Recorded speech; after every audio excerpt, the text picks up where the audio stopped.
शरीर में रह करके आप कर सकेंगे, जिससे आपका सबसे बड़ा दुख खत्म हो जाएगा, भावरोग खत्म हो जाएगा।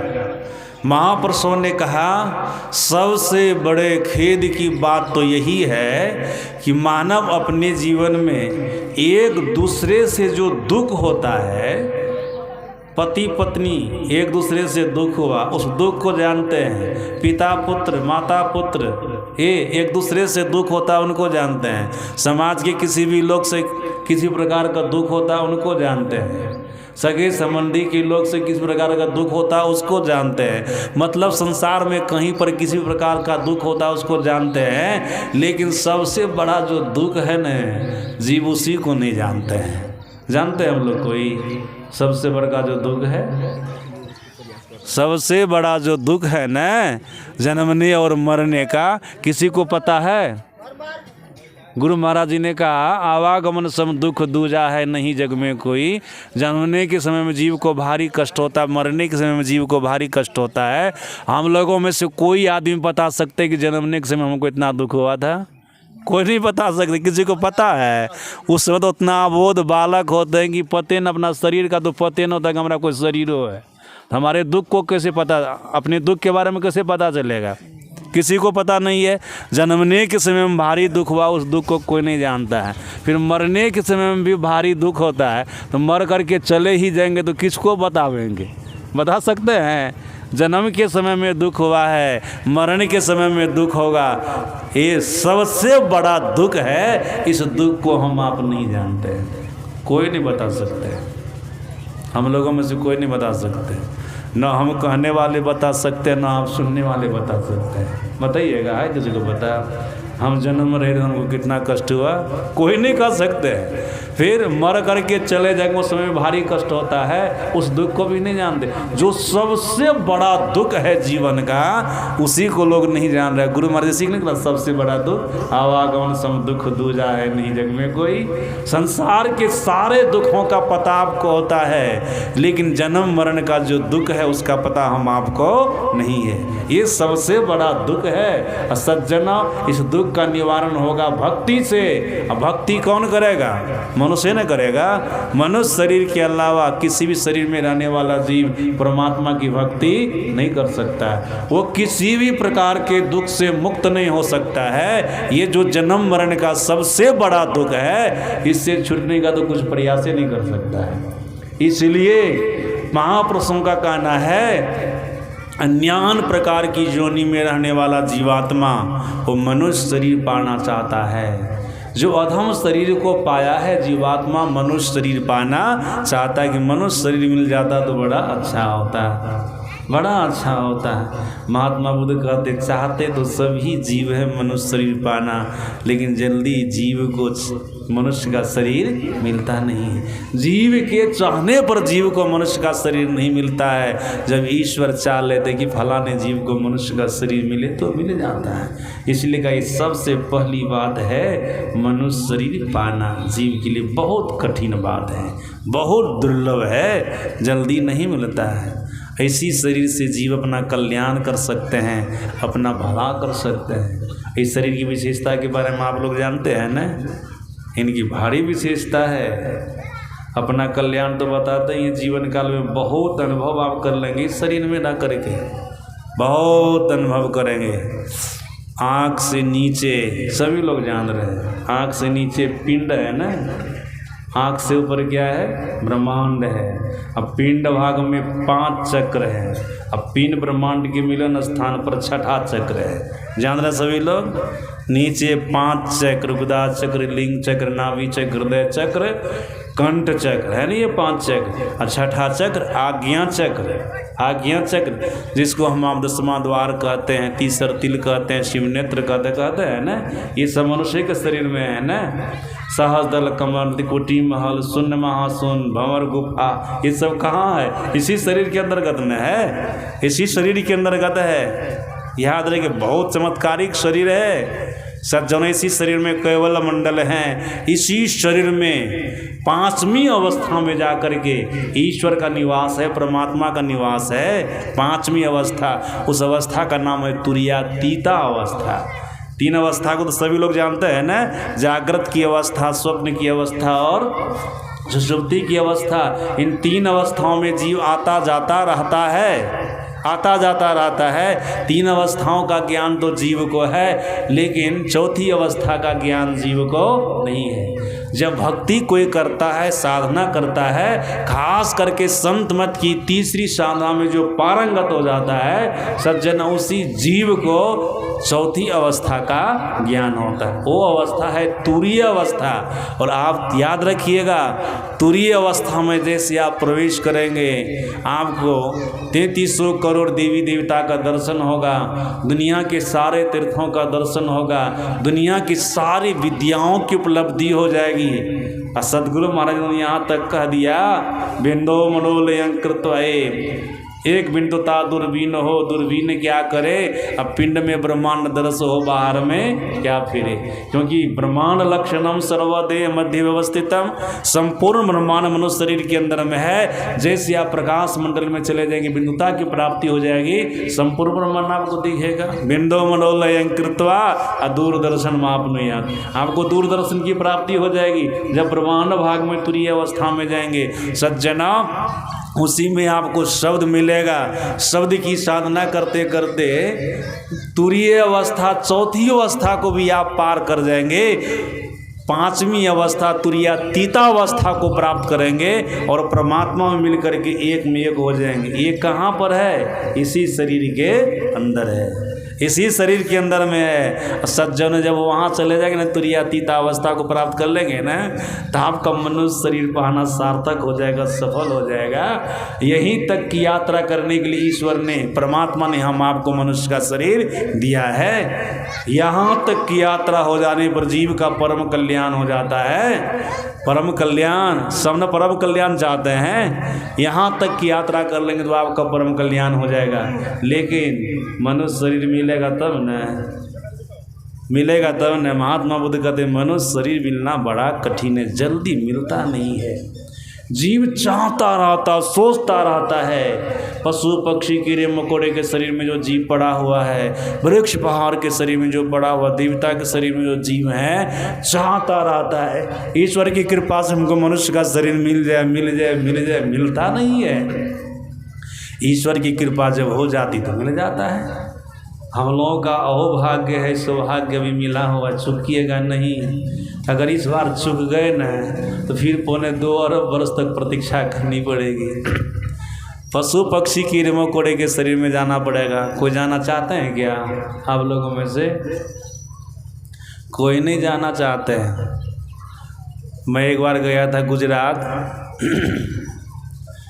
गुजरात में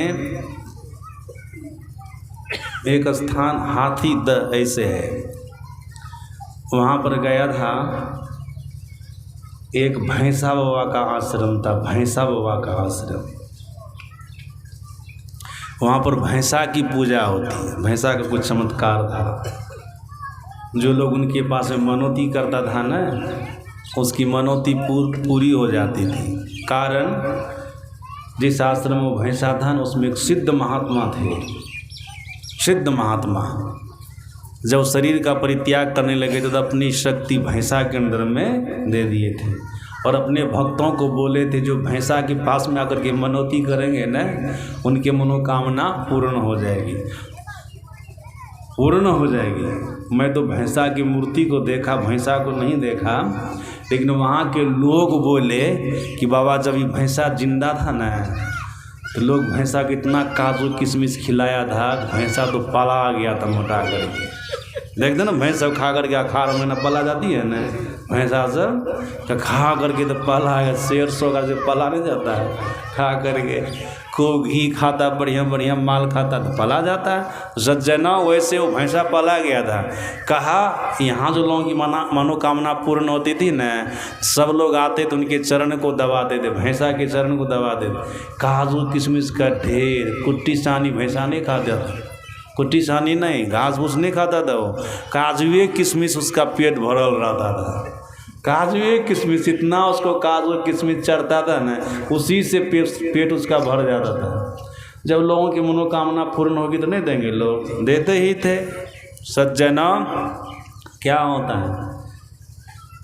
कहा बाबा देखिए ना, एक बार की बात है, जब भैंसे था ना, भैंसा ही था ही जिंदा, तो एक गरीब आदमी आया था कुछ मांगने के लिए। तो यहाँ पर लोग उनको बोले देखो ना, तू गरीब है ना, मनुष्य के शरीर में दर दर के भिखारी बने हो, मांगने के लिए आया है, अब मांगने पर भी तुमको भीख नहीं मिलती जल्दी। भैंसा देखता है कितना पुण्यवान है, काजू किस्म आगे में धर ले रहता है। तो ऐसा करो, भगवान से प्रार्थना करो कि शरीर मनुष्य वाला छूट जाए और भैंसे वाला शरीर मिल जाए।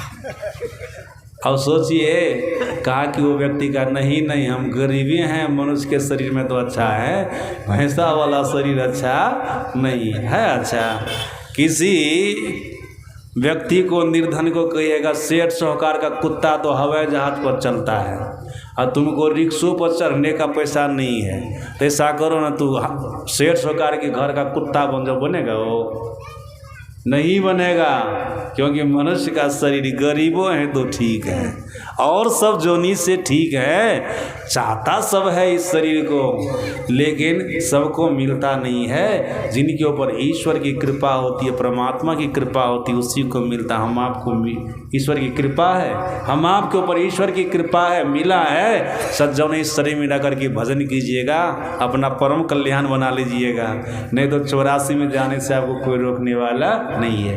ये तो पहली बात रही कि जीव के लिए मनुष्य का शरीर मिलना बड़ा कठिन है। सज्जन, दूसरी बात क्या है? मनुष्य शरीर पाकर के भी जिंदा रहना बहुत कठिन है, मुश्किल है, क्योंकि मनुष्य का शरीर पानी के बुदबुदे के समान है। पानी का सब बुदबुदा यह शरीर है ना, पानी के बुदबुदे के समान है। सज्जनों, पानी का बुदबुदा समझ रहे हैं ना आप सभी लोग? पानी पर पानी गिरता है ना, बूंद, तो बुदबुदा हो जाता है। बुदबुदा कब फूट जाएगा इसका कोई ठिकाना है? इसका कोई ठिकाना नहीं। कब फटेगा इसका कोई ठिकाना नहीं है। उसी प्रकार से मनुष्य का शरीर कब छूट जाएगा, ठिकाना है? पानी के बुदबुदे के समान है। महापुरुषों ने कहा, ऐ संसार के लोगों, तू क्यों गफलत में फिरे, सिर पर बैठा काल, काल अचानक मारसी जो तीतर को बाज। सबके माथे पर काल बैठा है, लेकिन काल किसी को दिखता है? देखें आज तक कि हमारे माथे पर काल है? क्या संत लोग झूठ बोल रहे हैं? संत लोग झूठ नहीं बोल रहे, सबके माथे पर काल है। काल को समझना पड़ेगा। काल क्या है? हम लोग के सदगुरु महाराज जी ने कहा, काल कहते हैं समय को। काल किसको कहते हैं? समय को। कहते हैं कुछ काल ध्यान कीजिए, कुछ काल ये काम कर लेते हैं, तो काल कहते हैं समय को। तो सज्जना, सब समय के अंदर हैं, समय से बाहर कोई नहीं है। हम आपका जन्म कोई न कोई समय में हुआ है, और जब शरीर छूटेगा उस समय भी कोई न कोई समय रहेगा, और अभी भी कोई न कोई समय है। समय से बाहर है कोई? समय के अंदर सब लोग हैं। समय के अंदर हैं तो समझ लीजिए काल हमारे ऊपर है, हम काल के अंदर हैं। गुरु महाराज यह भी कह दिए, ये तो बोले संत कबीर साहब कि सबके सिर पर काल बैठा है, लेकिन गुरु महाराज जी ने क्या कहा? माघ भूखा बाघ काल के मुख बड़ो है भावरे, होश कर चेतो सवेरे बचो ध्यान की दावरे। कहा गुरु महाराज जी ऐसा? सबके सब काल के मुंह में है। गुरु महाराज जी बोल रहे काल के मुंह में जीव पड़ा है, और संत कबीर साहब कहते सबके माथे पर काल है। सभी महापुरुषों का अपना अपना अनुभव है, लेकिन काल के अंतर्गत हम आप हैं। काल अचानक मारसी, काल आपको कह सुन करके मारेगा कि फलाने तारीख को हम आपको मारेंगे? किसको कहा आज तक? किसी को नहीं कहा है। वो अचानक अटैक करेगा। काल अचानक मारसी जो तीतर को बाज। जैसे तीतर पक्षी को बाज पक्षी अचानक मारता है न, वैसे जीव को काल अचानक मारता है। इसीलिए न मरने वाले व्यक्ति को अपना पता होता हम कब मरेंगे, और न उनके परिवार के किसी सदस्य को, समाज के लोगों को पता होता, सगे संबंधी के लोगों को पता हो कि फलाना व्यक्ति फलाना तारीख को मरेगा। किसी को पता है? किसी को नहीं, क्योंकि अचानक न वो मारता है, अचानक अटैक करता है, अचानक मार देगा। काल अचानक मार सी ज्योति तर को बाद। ये क्षणभंगुर जीवन है, किस समय नष्ट हो जाएगा इसका कोई ठिकाना नहीं है, किस समय मर जाएंगे इसका कोई ठिकाना नहीं है। इसलिए महात्मा बुद्ध कहते हैं मनुष्य शरीर पा करके भी जीवित रहना बहुत कठिन है, बहुत दुर्लभ है, बहुत कठिन है। आप ज़्यादा समय जीवित नहीं रह सकते हैं, ज़्यादा समय नहीं। हम IGMS गए थे न, हमारी माँ वहाँ पर भर्ती थी, तो वहाँ पर हम देखे थे बूढ़े सब तो कैंसर रोग से पीड़ित थे ही, बहुत प्रकार के रोगी वहाँ पर थे। कैंसर वाले को हम देखे थे, खास करके बूढ़े लोग सब तो कैंसर से पीड़ित थे ही। कैंसर वाला वार्ड में देखे थे नौजवान सब, वो सब भी कैंसर से पीड़ित, लड़की है लड़का है, विवाह शादी भी नहीं हुआ है, इतना नौजवान है, देखने में अति वो सुंदर सब है, बड़े बड़े घराने के लोग सब थे, गरीब सब घर के भी लोग थे, कम थे लेकिन बड़े बड़े घराने के लोग। अल्लड़ बल्लड़ बहुत ना खाते पीते हैं, उसको जल्दी बीमारी धरती है। अल्लड़ बल्लड़ भी लोग को नहीं ज़्यादा खाना चाहिए, बस हिसाब से भोजन कीजिए। जीना है तो बढ़िया से स्वस्थ होकर के जीना है तो भोजन पर थोड़ा कंट्रोल होना चाहिए, नहीं तो फिर कौन सी बीमारी कब पकड़ लेगी कोई ठिकाना है। वैसे तो किसी को भी कोई बीमारी हो सकती है, फिर भी खान पियन से जो बीमारी, उससे तो आप बच जाइएगा ना, उससे बच जाइएगा। भोजन पर कंट्रोल, उस सबको देख करके ममता भी लगता था, लेकिन कर भी क्या सकते हैं, कर भी क्या कर सकते हैं। फिर उससे छोटे छोटे बच्चे सबको भी कैंसर, सबको ट्यूमर सब धरा हुआ है। कैंसर किसी का फूट गया है, किसी का नहीं फूटा वो ट्यूमर, किसी का फूटा हुआ, किसी का नहीं फूटा हुआ है। हम मन में विचारते थे बूढ़ा को हो गया तो हो गया, बेचारे तो अंतिम में है, तो जेबे करेगा। कैंसर हो या नहीं हो, बुढ़ापा अपने आप में कैंसर है, बुढ़ापा अपने आप में कैंसर है, बुढ़वा तो जेबे करेगा। बेचारे जवान, अब इसको जीने के लिए कितना समय बाकी था और जीता, लेकिन देखो अब ये कैंसर, क्या सुंदर ही सबका शरीर है, क्या सुंदर है।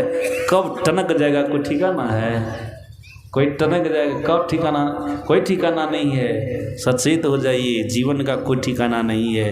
न बालक न जौवने न वृद्धे कछुबंद, वह अवसर नहीं जानिए जब आए पड़े जमफन। कोई ठिकाना है?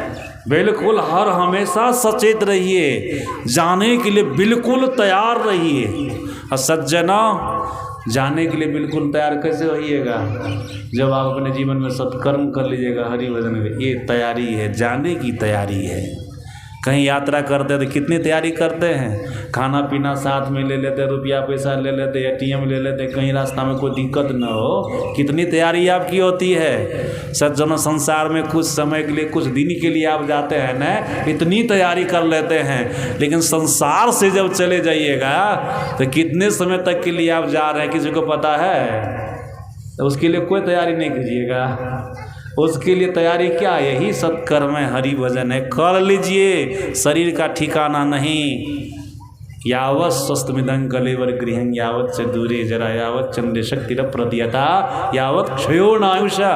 राजा भर्तृहरि कहते, जब तक शरीर स्वस्थ है, शरीर ठीक ठाक है, शरीर की 14 इंद्रियां काम कर रही है, तभी तक में अपना काम बना लो, अपना भला कर लो, अपना कल्याण कर लो। और सोचेगा न कि अभी तुम ठीक ही ठाक न, अभी जवाने न हैं, देखने सुनने में ठीक ही ठाक हैं, किस समय डॉक्टर बीमारी घोषित कर देंगे कोई ठिकाना है। देखते न, कहा एक स्वामी प्रज्ञानंद जी हैं कटिहार जिला में, उनके बड़े भाई, उनको पेट झड़ा तो गए डॉक्टर के पास, दवाई लेने के, पेट झड़ी हमारा बंद हो जाए, दवाई लेने गए तो डॉक्टर उसको बढ़िया से देखे ना, तो बोले पेट झड़ने की दवाई तो हम दे ही देता हूँ, लेकिन थोड़ा आप जो है ना खून पेशाब पैखाना का जांच करवाइए। दवाई तो दे ही देते हैं, उसको कुछ शक हुआ, जांच करवाए ना तो निकल गया ब्लड कैंसर। ठीक ठाक थे, टीचर बढ़िया सब कुछ, कहीं उसको कोई बाहर से दिक्कत नहीं बुझा रहे थे, केवल पेट झड़ा था वही उनको दिक्कत, पेट। और उसी की दवाई के लिए ले गए थे। और डॉक्टर जब जांच करने के लिए बोले ना, जांच करवाने के लिए बोले ना, जांच करवाए ना तो ब्लड कैंसर निकल गया। थोड़े समय के बाद राम नाम सर।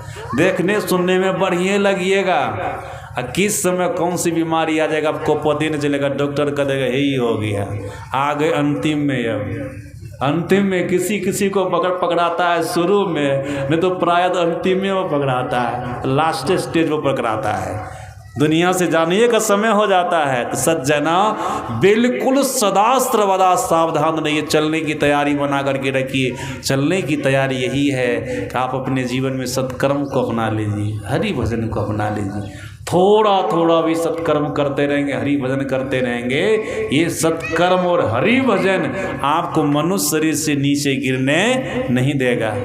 मनुष्य शरीर से नीचे गिरने नहीं देगा, आपको फिर दोबारा मनुष्य का ही शरीर मिलेगा और आप भक्ति करना प्रारंभ करेंगे। भक्ति करना प्रारंभ करेंगे क्योंकि भक्ति का संस्कार आपके अंदर है। आप 84 में नहीं जाएंगे। चलने की तैयारी जीवन का ठिकाना नहीं है, कब मर जाएंगे।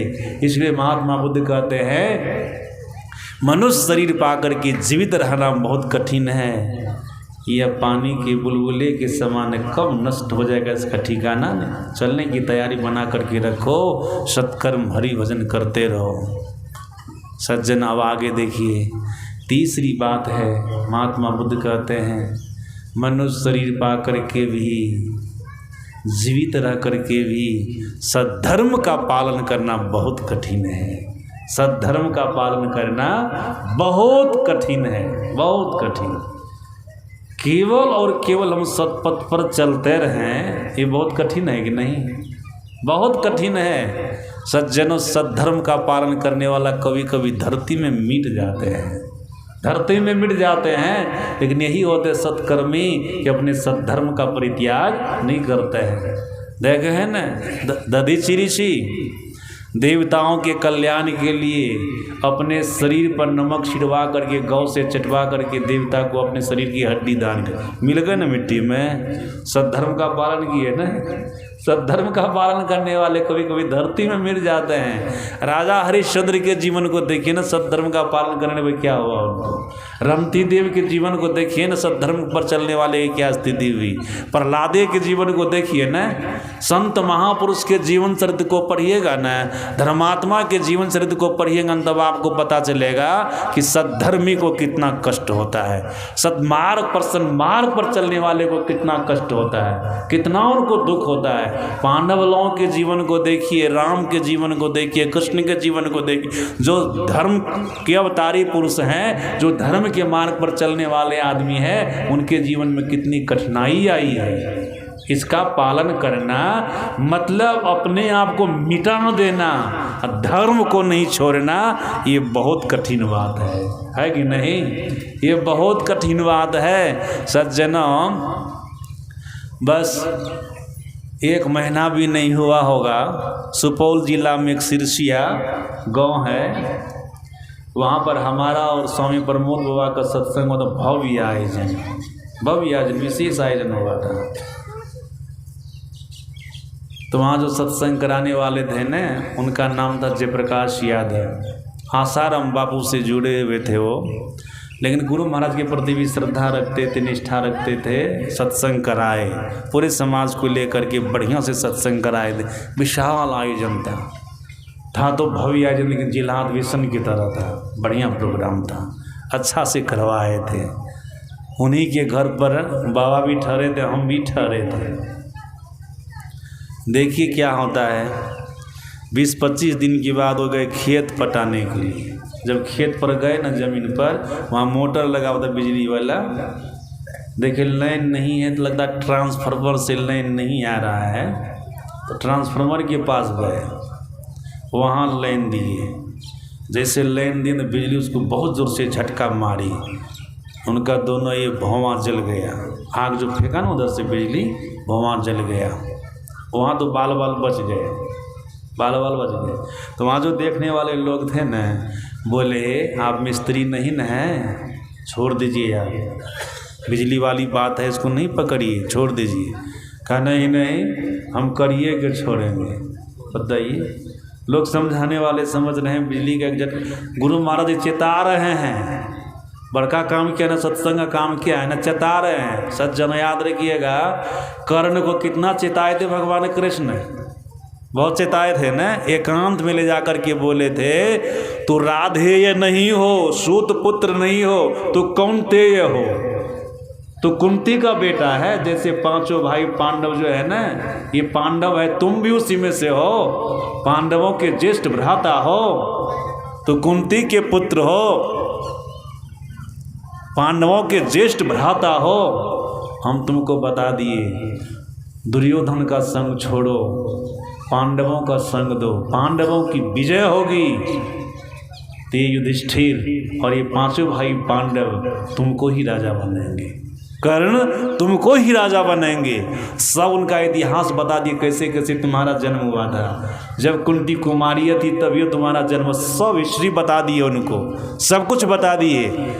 तब भी कर्ण क्या कहता है, जब काल आ जाता है ना सिर पर, तो महापुरुष की बात तो जल्दी मानता है, समझाने पर भी जल्दी समझता है। कर्ण क्या कहता, जो होगा होगा, हम दुर्योधन का बहुत ऋणी है, उनको हम नहीं छोड़ेंगे। बता दिए सब कुछ, और तब भी देखिए दिमाग कितना लगा रहा है। भगवान की बात को मान जाना चाहिए ना, मान जाना चाहिए, मानिए नहीं रहा है सज्जना। उसी प्रकार से देखिए गुरु महाराज चेता दिए हैं इनको कि मत बिजली वाला काम करो, अभी भी तो सचेत हो जाकर थोड़ा विवेक का काम, विवेक से काम लो ना, तुम्हारा प्राण बच जाएगा। झटका मारे छोड़ दिए, यहाँ भी लग जाना था बिजली, नहीं लगा। लोग सब भी समझा रहे हैं। फिर चले गए पॉल के पास, जहाँ उनका मोटर लगा तो वहाँ चले गए, वहाँ से हटाने लगे, वहाँ भी एक बार झटका मारा। तब वहाँ भी लोग कहते हैं, जो 4 आदमी साथी थे वो बोल रहे थे, हम गए ना, अब हमको सुनाए, उनके यहाँ गए तो बाद में फिर सज्जनों फिर उनको बताए छोड़ दो छोड़ दो, तब भी वो नहीं मान रहा है, कहने हम लगाइए कि छोड़ेंगे। बस तीसरा बार जब लगाए न तो सटले रह गया, जा राम नाम सत। चेता रहे हैं न, अगल बगल से भी लोग चेता रहे हैं, और गुरु महाराज भी झटका मार मार करके छोड़ा रहे हैं। ज़बरदस्ती जब आग में लाद देने तो कौन करेगा, जान जलवे न करेगा। ज़बरदस्ती तो बिजली को पकड़ेगा तो गुरु महाराज क्या करेंगे, तब तो कुछ कर सकते हैं। झटका दे दे करके तुमको चेता रहे हैं, होश में ला रहे हैं, और तू होश में आइए नहीं रहा है, तो जाओ हवा पियो। तब हवा पीने चले गए ना, हालत खराब हो गया ना, मरने गए हो, मर गए। सज्जना उनकी जो भाभी थी न भाभी ने भावो, उनकी भावो, उनके पति दिल्ली से आए थे, तो गुरु महाराज जी का फोटो बहुत बढ़िया से शीशा में मेड़ करके लाए थे दिल्ली से। उनकी भाव, उनको गुस्सा उठा कि गुरु महाराज जी का इतना सत्संग कराए हमारे भैंसुर, और गुरु महाराज जी बचे वो नहीं किया। उनको पता न था कि कई बार बचाने का प्रयास किया, ज़बरदस्ती धौंस देने क्या करेगा लोग, बचाने तो गए किए ना, बच ही नहीं रहा था वो सज्जना। एक तो मटका लाठी ली और जा करके गुरु महाराज के फोटो पर खूब जोर से मार दी, फोटो चूर चूर हो गया क्रोध से। सद्धर्म का पालन करना बड़ा कठिन है ना, लेकिन गुरु महाराज जी तुरंत इसका नतीजा उनको दिखा दिए। फोटो कोई साधारण फोटो है, साक्षात सदगुरु महाराज इसमें विराजमान है, तब न सबका माथा करके यहाँ पर गिरता है, सब न सब तब न यहाँ पर आकर के सब सर झुकाते हैं। वैसे हैं, फोटो में शक्ति है, सामर्थ्य है। अगर श्रद्धा हो, विश्वास हो, तो गुरु महाराज जी फोटो से भी प्रकट होकर के आपकी रक्षा कर लेंगे, फोटो से प्रकट होकर के आपकी रक्षा कर लेंगे। फोटो कोई साधारण चीज़ है, फोटो कोई साधारण चीज़ नहीं है सज्जना।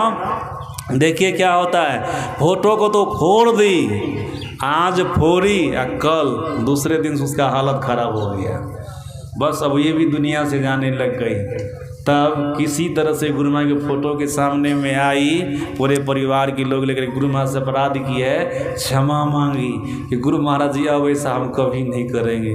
वो क्रोध में आकर के ऐसा कर दिए, आपके मार्ग को, आपके धर्म पथ को, धर्म के मार्ग को कभी मैं परित्याग नहीं करूँगी, आपके ऊपर हमारी अश्रद्धा कभी नहीं होगी। बहुत तरह से मनोती क्या क्या गछी, तब गुरु महाराज जी पर कृपा के उनका शरीर ठीक हो गया।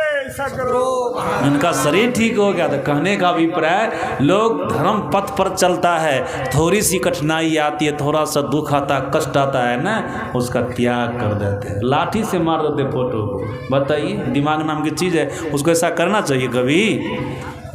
लाठी सदगुरु महाराज से फिर प्रार्थना है, दयालु है संत सदगुरु तो क्षमा कर दिए।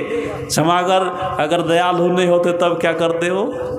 दुर्वासा की तरह होते तब क्या होता था? हालत खराब हो जाता है ना, तब हालत खराब हो जाता, छोड़ते उनको तब। तो सज्जना, धर्म पथ पर चलने वाले व्यक्ति को बहुत कठिनाई होती है, और जो धर्म पथ पर कठिनाई से चल लेते हैं तो महापुरुष कहते हैं उनका जीवन आगे चल करके बड़ा सुख से बीतता है, बहुत शांति से बीतता है। धर्म के मार्ग पर चलना मानो छोड़े की धार पर चलने के समान है। जैसे कोई आदमी छोड़े के धार पर चलेगा तो उसका पैर घायल होगा कि नहीं? उनका पैर घायल होगा। सज्जनों, घायल का कष्ट उनको सहना पड़ेगा ना, क्योंकि छोड़े के धार पर चल रहा है। उसी प्रकार से धर्म के पथ पर चलने वाले को पहले कठिनाई होती है, पहले दुख होता, दिक्कत होती है, फिर बाद में उनके जीवन में सुख आता है, फिर उनके जीवन में शांति आती है। इसलिए महात्मा बुद्ध कहते हैं, धर्म के मार्ग पर चलने पर बहुत कठिनाई है, बहुत कठिन है। सद्धर्म का पालन करना बहुत कठिन है, सत्पथ पर चलना बहुत कठिन है। सज्जन, चौथी बात है, अपने जीवन में अरहत्व को पा लेना बहुत कठिन है। अरहत्व समझते हैं आप लोगों में से कोई? अरहत्व का मतलब क्या होता है? अरहत्व का मतलब होता है संतत्व गति को प्राप्त कर लेना, संत हो जाना। ये पाली भाषा है अरहत्व, पाली भाषा है अरहत्व। हम लोग की हिंदी भाषा में है संत। अरहत भिक्षु मतलब संत, ये बौद्ध धर्म में होता है अरहत भिक्षु, ये पाली भाषा है। सज्जना, महात्मा बुद्ध कहते हैं, जीवन में मनुष्य शरीर में रह करके, जन्म ले करके, जिंदा रह करके, सद्धर्म का पालन करके भी अरहत होना, संत होना बहुत कठिन है। जल्दी लोग संत नहीं हो पाते, हो जाएंगे। वैसे तो लोग जो संत के बेस में आ जाते हैं ना, उनको लोग संत कह देते हैं। जो संत वाला, साधु महात्मा वाला कपड़ा पहन ली न, कह दिए संत हैं। साधु महात्मा की बात तो छोड़िए, जो सत्संगी दीक्षा ले लेते हैं ना, वो भी अपने आप को संते कहते हैं, अपने आप को संते कहते हैं। सत्संगी के घर में गए तो वहाँ मैंने पूछा, इस घर में सत्संगी लोग हैं ना? तो उस घर के लोग बोले, वहाँ इस घर में सब संते हैं, सब दीक्षा लिए बाबा, सब संत हैं। क्या सब संते हैं? हाँ, दीक्षा जो ले सब संते हो, सत्संगी बन गए तो सब संते। सज्जन, संत की परिभाषा नहीं है। हम लोगों के सदगुरु महाराज जी ने कहने की कृपा की है, शांति स्थिरता व निश्चलता को कहते हैं। शांति को जो प्राप्त कर लेते हैं संत कहलाते हैं। अशांति रूप सर्वेश्वर जानो, शांति की रूप सर्वेश्वर होते हैं, ईश्वर होते हैं, परमात्मा होते हैं। जो साधन विशेष के द्वारा ईश्वर तक की यात्रा कर लिया है, परमात्मा तक की यात्रा कर लिया, मतलब परमात्मा को पा लिया है, वो संत हैं, वे संत हैं। और संत की पहचान गोस्वामी तुलसीदास जी महाराज ने बताने की कृपा की है। षट विकार जित अनग अकामा, अचल किंचन सुखि सुख धामा। गोस्वामी तुलसीदास जी महाराज कहते जो संत होते हैं ना, वे 6 प्रकार के विकार पर विजय प्राप्त किए महापुरुष होते हैं। 6 प्रकार के विकारों में से एक भी विकार उनके अंदर में नहीं रहता है। 6 प्रकार के विकार तो आप लोग समझते होंगे, काम, क्रोध, लोभ, मोह, मद, मात्सर्य, ये 6 प्रकार के विकार। सज्जनों, 6 प्रकार कौन गए? किसी प्रकार का विकार नहीं रहे। सभी प्रकार के विकारों पर जो विजय प्राप्त कर लिया है, जो अपने अंदर से संसारी कामनाओं को खत्म कर लिया है, इच्छाओं को खत्म कर लिया है, जो पाप को नष्ट कर लिया, बिल्कुल शुद्ध हृदय है, जो अकिंचन है, जो ऐसे हैं न, वे मनुष्य के शरीर में संत हैं। संत उसको संत कहेंगे, उनको संत कहेंगे। लेकिन इस अवस्था को प्राप्त करना बड़ा कठिन है, बहुत मुश्किल है। महात्मा बुद्ध कहते हैं, सज्जन याद रखिएगा, मनुष्य शरीर पाने का अनुपम फल यही है कि हम अपने जीवन में संतत्व गति को प्राप्त कर लें। भक्ति करना शुरू करेंगे ना तो आपका मनुष्य शरीर सुरक्षित हो जाएगा। ये तो होगा, 84 में जाने से आप बच जाएंगे। जब समतत्व गति को आप मनुष्य शरीर में रह करके पालेंगे तब क्या होगा? 84 लाख प्रकार में से किसी भी शरीर को आप प्राप्त नहीं करेंगे। तब ईश्वर को पाकर के आप ईश्वर हो जाएंगे, आपका परम कल्याण हो जाएगा।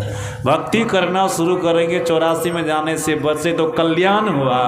ईश्वर परमात्मा को पा लिए तब परम कल्याण हो गया। आपका परम कल्याण हो जाएगा जब आप ईश्वर को पा लेंगे, परमात्मा को पा लेंगे। तो ईश्वर को पाने वाला, परमात्मा को पाने वाला संत होता है। लेकिन संत साधारण लोग हो जाएंगे? वेद से कोई संत हो जाएंगे?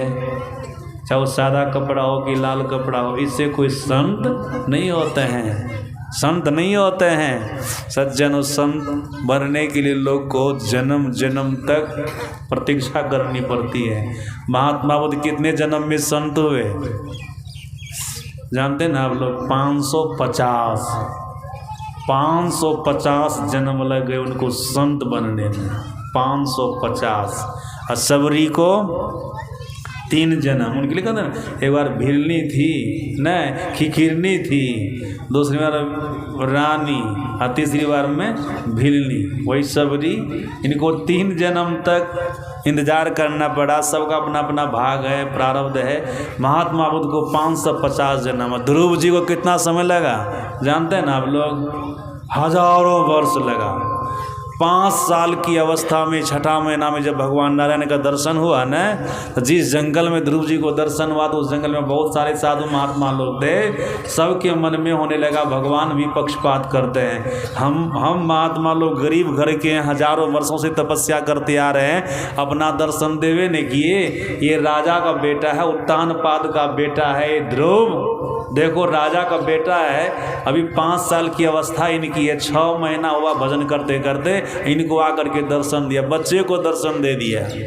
उस साधु महात्मा को पता ही नहीं था कि पूर्व जन्म से ही करते आ रहा है। तो भगवान सोचे इनको दिखाना चाहिए। तो भगवान उस जंगल से एक नदी बह रही थी, उसमें नाव लेकर के आए, नाविक का वेश बना करके। जो सब महात्मा ऐसा सोच रहे थे न, सबको बोले आइए आप लोग नदी का, आप लोगों को नदी का सैर करवाते हैं। सबको बैठवाए उस पर, नाव पर गए सैर करवाने के लिए। इस पार से उस पार ले गए। एक बहुत बड़ा पहाड़ था। इस पहाड़ को देख रहे हैं? कहाँ देख रहे हैं? इस पर घास जमी हुई, मिट्टी है ऊपर से, थोड़ा आप लोग खोदिए तो इसको खोदे तो भीतर में हड्डियाँ थी, हड्डी का पहाड़ था वो। काचा चलिए। एक जगह सरोवर था, उसमें पानी था। का इसको एक चुरू पीलिए निकाल करके, लीजिए एक चुरू पीजिए। जब पिए तो नमकीन लगा। तब वो बोले, जो भगवान नाविक के वेश में थे ना, सैर करवाने के लिए गए थे, बाद में उस पार जाकर दिखाने लगे पहाड़ को, सरोवर को। बोले ये हड्डी का पहाड़ किसका है जानते हैं? बोले नहीं जानते हैं। का वही ध्रुव जी का है। आप लोगों के मन में हुआ न कि 5 साल की अवस्था में 6ठे महीना में भगवान इनको दर्शन दे दिया। सुनिए, 6ठे महीना में नहीं दिया है, इतने वो जन्मे हैं, मरे हैं ईश्वर को पाने के लिए कि हड्डी का पहाड़ हो गया है, हड्डी का पहाड़ हो गया है। और इतना रोए हैं ना भगवान को पाने के लिए, इतना रोए हैं ना, उनकी आंसू से सरोवर बन गया। तब ना नमकीन लगे। कभी आंसू को पीजिएगा ना, मुंह में लीजिएगा, आपको नमकीन लगेगा। लगता है ना? घामों को चाटिएगा तो आपको नमकीने लगेगा ना, शरीरों को चाटिएगा तो नमकीने लगेगा। सज्जना कहा इतने रोए हैं ईश्वर को पाने के लिए कि सरोवर बन गया है, इतना जन्मे मरे की हड्डी का पहाड़ हो गया। और आप लोग कहते हैं कि बस 5 साल की अवस्था में 6वें महीना में भगवान को दर्शन दे दिया। 6वें महीना में दिए इनको दर्शन, 6वें महीना। तब सबकी आँख खुल गई। हंसी हंसी कंत न पाया, जिन पाया तिन रोए। हंस हंस करके कोई ईश्वर को नहीं पाता है, जो पाता उसको रोना पड़ता है। सज्जनों, रो रो करके ईश्वर को पाया जाता है। मतलब इसको ईश्वर को पाने के लिए, परमात्मा को पाने के लिए जीव को बहुत कठिनाई करनी पड़ती, बहुत प्रयास करना पड़ता है। अब कठिनाई समझ करके, प्रयास को समझ करके छोड़ नहीं देना है। सदगुरु महाराज जी कहते धीरे धीरे करो। एक दिन सदगुरु महाराज ईश्वर परमात्मा तुमको इतना सामर्थ्य देंगे, इतनी शक्ति देंगे जो गंभीर से गंभीर परिस्थिति में भी रह करके तो ईश्वर का भजन कर सकोगे। थोड़ा थोड़ा भी करो, अभ्यास करो। सज्जनों, हम आपको जो मनुष्य का शरीर मिला है ना, परमात्मा तक की यात्रा करने के लिए ही, ईश्वर को पाने के लिए, संत बनने के लिए ही। जिस जीवन में संत बन जाएंगे ना, ईश्वर को पा करके, परमात्मा को पा करके, उसी जीवन में हम आपका परम कल्याण होगा। हम आपका परम कल्याण होगा। हम आप अपने परम कल्याण के वास्ते ईश्वर परमात्मा का भजन करें। नचिकेता को यमराज ने कहा था, ईश्वर परमात्मा का भजन वही करेगा जो अपने आप को पंच पापों से बचा करके रखेगा और अपनी इंद्रियों को संयत बना करके रखेगा। ना वीरतो दुश्चरिता, ना शांतो ना समाहिता, ना शांत मानसो वापी प्रज्ञानी नैन मापनिया। जो पाप कर्मों से निवृत्त नहीं हुआ, जिसकी इंद्रियां शांत नहीं हुई है, जिनका मन असमाहित है, सज्जनों कभी भी ईश्वर परमात्मा की भक्ति करके ईश्वर परमात्मा को नहीं पा सकता है। इसीलिए सदाचार का पालन करें, अपने आप को पंच पापों से बचा करके रखें, ईश्वर परमात्मा की भक्ति करें। आप सभी लोगों का इहलोक परलोक बनेगा। सज्जनों, यहाँ जो सत्संग हुआ, ये अनुपम जी हैं, उनके पिताजी का नाम क्या है? भजन लाल हैं। ये सब जो सत्संग करा है, तो सभी लोग जान गए कि मुंडन के अवसर पर सत्संग हुआ है, मुंडन के अवसर पर। तो सज्जनों, मुंडन तो होना ही चाहिए। हम लोग के यहाँ वैदिक संस्कार है, उसमें 16 संस्कार बताए गए, उसमें से एक मुंडन संस्कार भी हैं। आप कहेंगे मुंडन संस्कार करने से फल क्या होता है, लाभ क्या होता है? मुंडन संस्कार करने वाले को याद रखिएगा, लाभ मैं बता रहा हूँ थोड़ा सा। बच्चा को माँ के पेट में ही बाल हो जाता है। बाल में ऐसा चुंबकीय गुण होता है ना, ऐसा चुंबकीय गुण होता है, माँ के शरीर में जो जो रोग होता है, जो जो बीमारी होती है, वो बाल उस रोग को, बीमारी को लेकर के आ जाता है। महापुरुषों का कहना है, शास्त्रकारों का कहना है, उस बाल को 7 वर्ष की अवस्था तक में हटा देना चाहिए।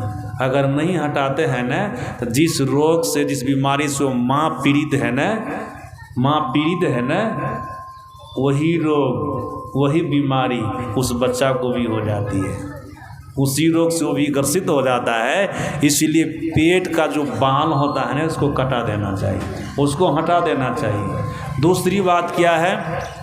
दूसरी बात है कि बाल कटाने से मेधा शक्ति तीव्र होती है, स्मरण शक्ति बढ़ती है। विद्यार्थी को, छात्र हो, छात्राएँ हों, कोई भी हो, बाल कटाते हैं ना, उनकी स्मरण शक्ति बढ़ती है। लेकिन हम लोग के यहाँ पुरुष वर्ग के जो बच्चे लोग हैं, पुरुष लोग बाल कटा लें। लड़की को भी जब तक कटाने का है वो कटा सकती है अपने उम्र के हिसाब से, और ज़्यादा उम्र जाने पर कटाएगी तो फिर उनकी सुंदरता खत्म न हो जाएगी, उनको फिर शादी विवाह करना है, तो उनके लिए ऐसा विधान नहीं है। लेकिन जब तक कटा सकती है उनको कटा लेना चाहिए। एक बार तो निश्चित रूप से उनका मुंडन होना चाहिए, एक बार तो निश्चित रूप से होना चाहिए। तो सज्जनों, मुंडन संस्कार का बहुत बड़ा ये सब महत्वपूर्ण चीज़ें हैं। और कहा जाता है किसी धार्मिक स्थान पर मुंडन संस्कार होना चाहिए, या मुंडन संस्कार के अवसर पर कोई धार्मिक आयोजन होना चाहिए, धार्मिक आयोजन होना चाहिए। आप कहेंगे ये सब क्यों होता है? किसी धार्मिक स्थान पर जाते हैं ना मुंडन संस्कार करने के लिए, तो वहाँ पर कोई ना कोई ऋषि मुनि संत महापुरुष तपस्या किए होते हैं, भजन किए होते हैं, उनका संस्कार बच्चा को पड़ता है, उसकी नैसर्गिक आवाज़ बच्चा के ऊपर पड़ती है, इसका मुंडन संस्कार और जो भी वहाँ जाएंगे सबको उसकी नैसर्गिक आवाज़ लगेगी। और ख़ास करके हम लोग यहाँ इधर भगैत सब होता है, लोग भगैत भी कराते हैं, तो भगैत करा करके मुंडन संस्कार करते, लेकिन वहाँ पर तो बच्चा को अच्छा संस्कार नहीं मिलता है। इसलिए नहीं मिलता, भगैत या स्वयं खैनी खाता है, बीड़ी पीता है, सिगरेट पीता है, गांजा पीता है, ऐसा होता है ना। अगर ये सब नहीं करे तो बच्चा को बढ़िया संस्कार पड़ेगा। भजने न कर रहा है, संस्कार बढ़िया पड़ेगा, लेकिन इनका आचरण गड़बड़ होता है, इसलिए बच्चा का संस्कार भी खराब हो जाता है। और सत्संग में सो सब नहीं होता, ये सबसे बढ़िया होता है। अगर सत्संग करा करके मुंडन संस्कार संपन्न कर दिए, यहाँ पर बीड़ी खैनी को खाते हैं।